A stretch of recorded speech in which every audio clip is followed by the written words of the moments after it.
விஜய் வந்துங்களா பார்க்கலான்ட்டு தான் போனோம். உள்ள குழந்தை பிள்ளைங்களாம் இங்கிட்டு நிறைய பேர் இருந்தாங்க சைடில். இங்கிட்டு போகாதீங்கம்மா, இங்கிட்டு போனீங்கன்னா ஒரு மண்டை வரும், அந்த சந்தில் போனீங்கன்னா போதூர் சைடு போயிருங்க, இந்த சைடு கும்பல் ஓவராக இருக்கு அப்படின்னு சொல்லி தாட்டி விட்டுட்டு பார்க்குறவங்க 7-10 வந்து பேசுகிறாப்பிடிங்க.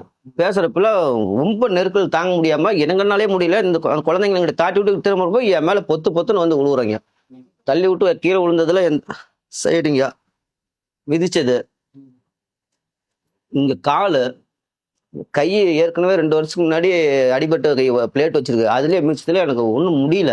இன்னும் சாப்பாடு இவ்வளோண்டு தான் சாப்பிட முடியும். ஆஸ்பத்திரியில் அட்மிட் ஆகிறப்ப திரும்ப வந்து பேசினாருங்க, எப்படி நடந்தது என்னன்னு கேட்டு போனாருங்க. சீமான் சார் எல்லாம் வந்தாங்க. விஜய் சைடுல இருந்து இன்னும் யாருமே எதுவும் பேசலைங்க. தப்பு ஃபுல்லாக அவங்க மேலே தான். அவங்க பண்ணுனதுனால தான் இத்தனை உயிர் போனது காரணமே. உயிர் போயிட்டு இருக்கிற வண்டியில எல்லாம் ஆம்புலன்ஸ் வந்து இது பண்றாங்க, அவர் பாட்டில் காரை எடுத்துட்டு அந்த வண்டி எடுத்துட்டு போயிட்டாப்புல. அப்புறம் எதுக்கு இத்தனை கூட்டத்தை கூட்டினாரு? ஒரு மக்களுக்கு பாதுகாக்கிறேன்னு சொல்லிட்டு வந்துட்டு பாதுகாக்காம போய் உயிரை எடுத்துட்டு தான் போயிருக்காரு. 41 உயிரை கொண்டு போயிருக்காரு கரூர்ல வந்து.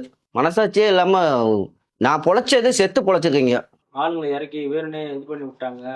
கிடையாதுங்க. நம்ம ஊர் மக்களை நம்மளே யாராச்சும் கொள்ளுவோமா? அங்கிருந்து வந்து கொண்டு போயிருக்காரு. இப்படி எப்படி சொன்னா நம்ம ஏற்றுக்க முடியாது. கட்சி தலைவரே கிடையாதுங்க.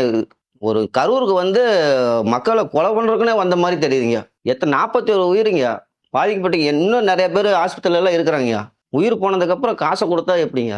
இந்த அளவுக்கு பார்த்துட்டு அவர் பார்க்காத மாதிரி போறாருன்னா இவர் இந்த நாட்டுக்கு தலைவர் அவருக்கு தகுதியே இல்லைங்க. தண்ணியே இல்லைங்க சுத்தமா. அந்த கும்பல்ல டீ கடை தேடியும் போக முடியாது, அந்த இடத்துக்குள்ள நவரவே முடியல. நம்ம கரூருக்குள்ள இல்லைங்க, எங்க வந்தாலும் இந்த மாரி பாவத்தை பண்ணிட்டு போகாதீங்க. 40 உயிர், நூற்றுக்கணக்கான சிகிச்சை பெற்று வந்துட்டு இருக்கிறோம். இந்த மாதிரி பண்ணிட்டு எந்த தமிழ்நாட்டில் எங்கேயும் போகாதீங்க. அதுதாங்க உங்களுக்கு நல்லது.